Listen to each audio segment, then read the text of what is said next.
The letter arrived on a Tuesday morning. 1 page. No letterhead. Typed in a font that looked chosen to appear official without being official. My landlord was keeping my $18,500 security deposit. His reason, a fire. He said the commercial unit I had leased for 3 years had sustained smoke and structural damage from a blaze that started in the unit next door. He said the remediation costs had consumed the deposit entirely. He said he was sorry, but the building had suffered. I read that letter 4 times. And then I did something he did not expect. I called the county clerk's office, and I asked about the insurance. But to understand why that mattered, you need to know exactly who my landlord was and why I almost let him win. By the end of this, you will understand exactly how one public records request turned a 1-page letter into the foundation of a civil case. You will see how a landlord who had done this 3 times before finally ran into a tenant who knew what to ask for. And you will watch what happens when the documents in a courthouse file say something completely different from the story a man spent 4 months rehearsing. There is a name that appears in the civil file, a name I will come back to, that changed everything I thought I understood about the scale of what he had built. I opened my commercial kitchen on the east side of a mid-sized Midwestern city. The space was not glamorous. It was a 1,400-square-foot unit in a mixed-use building 2 offices above, a tax prep service next door, and a vacancy on the far end that had sat empty since before I signed. But it had ventilation, a loading dock for deliveries, and a monthly rate I could sustain while I built the wholesale side of my catering business. I have 2 habits I never compromise in business. I document everything, and I do not make verbal agreements on anything that costs money. Those 2 habits had kept me clear of trouble before. I assumed they would keep me clear of trouble here. My landlord came with references. He managed 4 commercial properties in the county. He had held a state property management license for 11 years.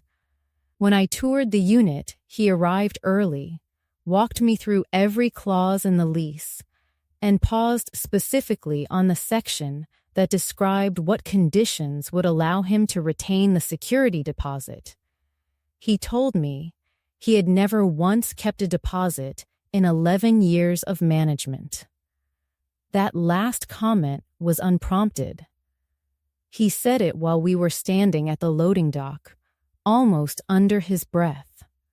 I remember thinking, this is a man who is proud of his reputation. I signed a 3-year lease. Security deposit, $18,500. First and last month paid separately. I moved equipment in on a Saturday in April. For the first 2 years, there was nothing wrong. The building was maintained. When a pipe cracked in the second winter, he had a crew there within 48 hours. I had his cell number. He answered when I called. Then, in my final year, something shifted. Small things first. Maintenance requests took longer to return. His replies came in fewer words. The vacancy at the far end of the building was suddenly occupied by a tenant I never met. And in the last 3 months of my lease, as I was packing equipment and arranging the move to a larger space I had signed for across town, he became very difficult to reach. I gave written notice of my move out 60 days in advance, as the lease required. I photographed every surface of the unit on my final day. I had a colleague walk through with me as a witness. I handed back the keys on a Friday afternoon, and received a written confirmation of receipt. 1 week later, I received the letter. The letter said the building had experienced a fire in the adjacent unit during the final month of my lease. It said smoke had entered my unit through shared ductwork. It said the remediation air quality testing, duct cleaning, surface treatment, and a partial structural assessment had cost $22,400. He was retaining my full $18,500 deposit and choosing not to pursue me for the remaining $3,900 as a gesture of good faith. I read it again. Then, I called the county clerk's office and asked whether any fire incident reports had been filed for that building address. There were none. No fire incident report. Not from that month. Not from the prior 6 months. I asked the clerk to search back a full year. Nothing came back. But the second thing I found was the one that stopped me cold. I called the state insurance department's public inquiry line. In most states, when a property owner files a claim for fire or smoke damage, that claim is part of the public record attached to the property address. I asked whether any claims had been filed against that building in the last 18 months. The response came back by email 4 days later. No insurance claims on record for that property address during that period. No fire report. No insurance claim on file. There were 2 possibilities. The first, the fire never happened. The second, the fire happened, an insurance claim was filed and paid, and the landlord was also retaining my deposit for the same damage. I sat at my kitchen table that evening and made a list, not of what I felt, of what I could verify. I pulled every email, every lease document, every key receipt. I pulled the move-out photos time-stamped, geotagged, showing no smoke damage. No surface discoloration, no sign of anything except a clean commercial kitchen. Then I searched his name in the county property records. He managed 4 commercial units, as stated. But when I ran each address through the same clerk inquiry, something appeared for a property he had managed 2 counties over, 18 months before my lease even started. A security deposit dispute had been filed in small claims court. A different building, a different tenant. The tenant's name was Diane Rourke. She had paid a $9,200 deposit. The landlord kept it. His stated reason, water damage from a burst pipe. Diane lost the small claims case because she had no move-out photos, no witness, and no documentation of the unit's condition on the day she left. He had also done this to a man named Calvin Presto 3 years before Diane. Calvin had leased a retail unit and paid an $11,500 deposit. The landlord kept it. Calvin never filed suit. I did the math at my kitchen table at 11 o'clock on a Thursday night. 3 tenants across 6 years.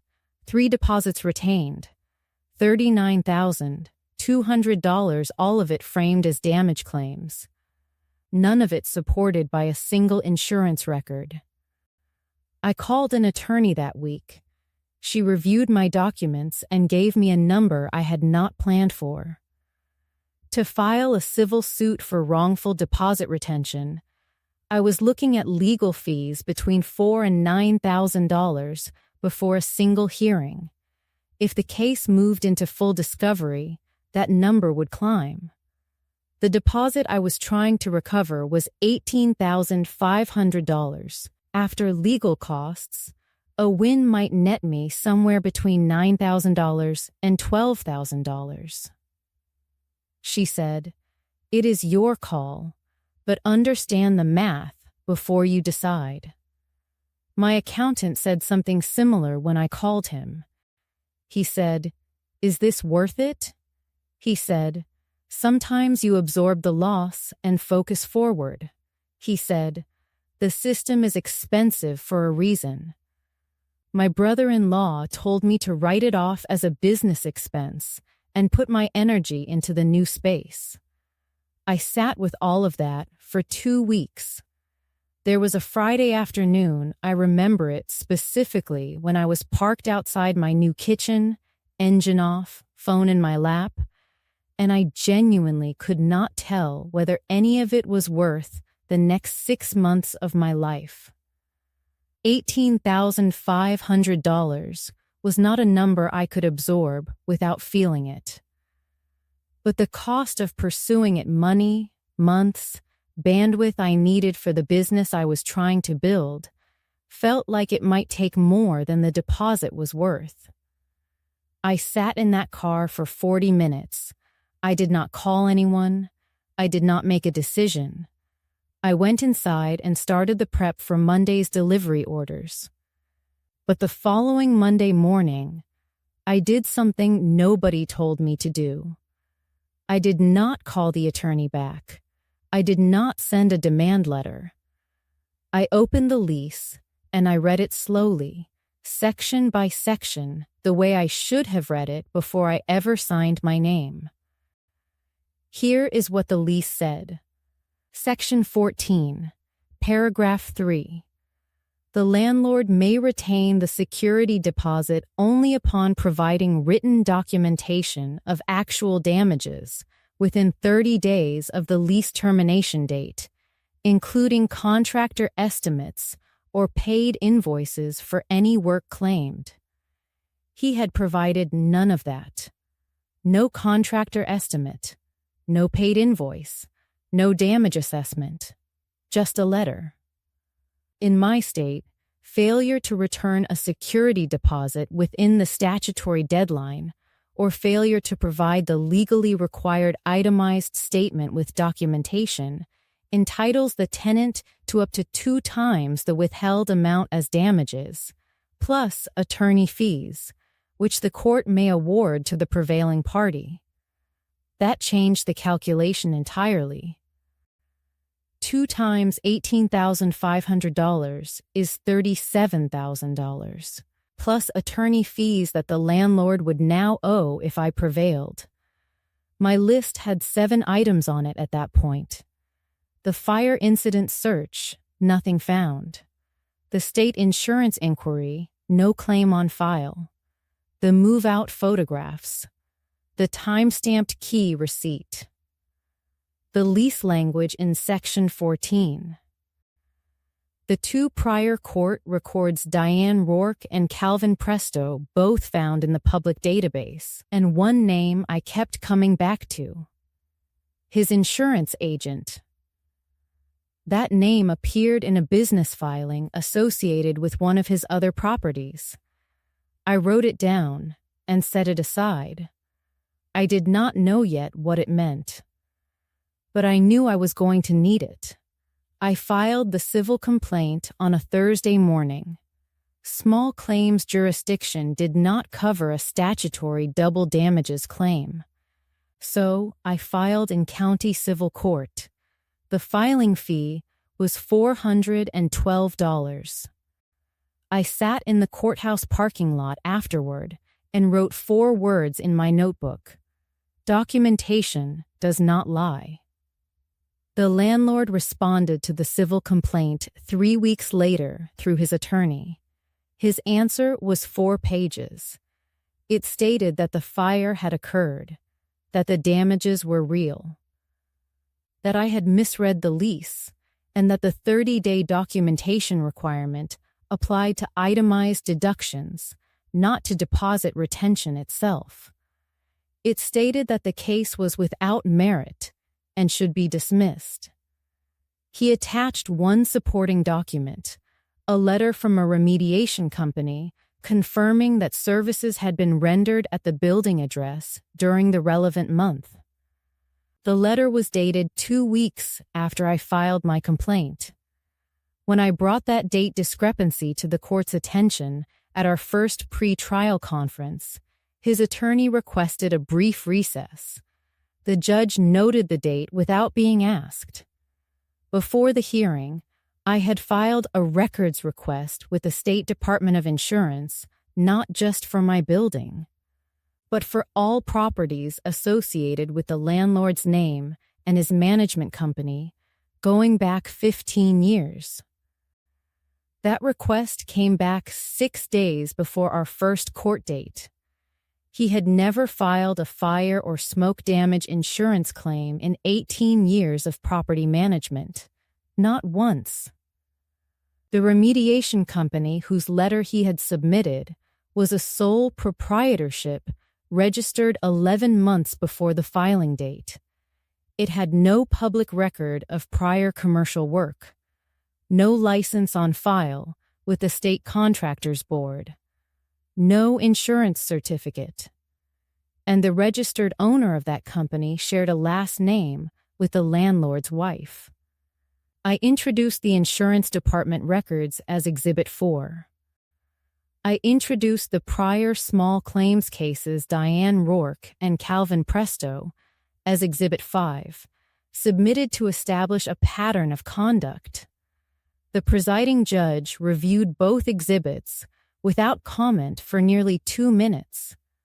Then, she asked the landlord's attorney a single question. Had his client ever filed an insurance claim for the damage described in the complaint? The attorney requested a brief recess. During that recess, I was standing in the hallway when the landlord walked past me. He did not look at me. He was on his phone, voice low.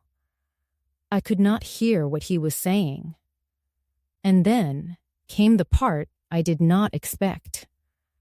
When the session resumed, the landlord's attorney indicated that his client wished to explore settlement options. The judge set a conference date. 6 weeks later, the case resolved.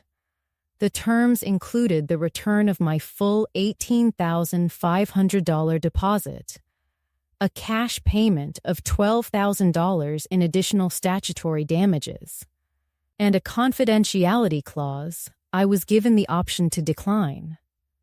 I declined it. The State Department of Insurance opened a separate administrative review based on the records submitted to the court. Administrative proceedings are not part of the civil file, and their outcomes are not always made public immediately. What I can tell you is that 3 months after my settlement, the landlord's property management license appeared as under review on the State Licensing Board's public database. I was not the first person he had done this to, but I was the first one who asked about the insurance. My catering kitchen opened in its new location on a Thursday morning in March. I had 6 wholesale accounts confirmed on day 1. I made coffee in a kitchen that was mine, on a lease I had read 3 times before I signed. Justice does not give back the 2 months I spent building a folder instead of building the business. It does not return the Friday afternoon I sat in a parking lot trying to decide whether I was worth fighting for. It does not erase the filing fee or the hours in the courthouse records room, or the 4 o'clock mornings when I was certain I had made the wrong call. What justice does is close the door before the next person walks through it. When I declined the confidentiality clause, it was not anger. I was not angry. I was tired, and I wanted to go back to work. I declined because Diane Rourke had walked into that small claims case 6 years earlier with no photographs and no lease language and had lost. If anyone had left a public record before Diane, if there had been anything findable, she might have known what she was stepping into. He had done this 3 times before I arrived. I was the 4th. I was the one who built the folder. The people who told me to write it off were not wrong about the cost. They were wrong about what the cost was for. The $18,500 was mine. But the case was for the person who would have signed after me. Do your paperwork before you sign, not after. Read Section 14. Take the photographs on your last day. Get the key receipt in writing. And if someone sends you a letter claiming the building burned, ask who collected on it. Some doors close on their own. Mine did. 14 months late. But on my own terms. 3 months after settlement, a message came through my business email. A florist who had leased a commercial unit in a different state. Her landlord had kept her $14,000 security deposit. He claimed flooding from a roof failure. She had found my civil case in the public court database while searching for precedent on deposit disputes. She asked me where I had started. I told her, check the insurance records first. File the public inquiry before you do anything else. She wrote back 4 days later and sent me the property management company's name and the business registration for its owner. When I looked up the owner's licensing history and saw which state he had been licensed in before relocating across state lines, I recognized the pattern. If something like this has happened to you, drop it in the comments. You may already be one piece of someone else's folder.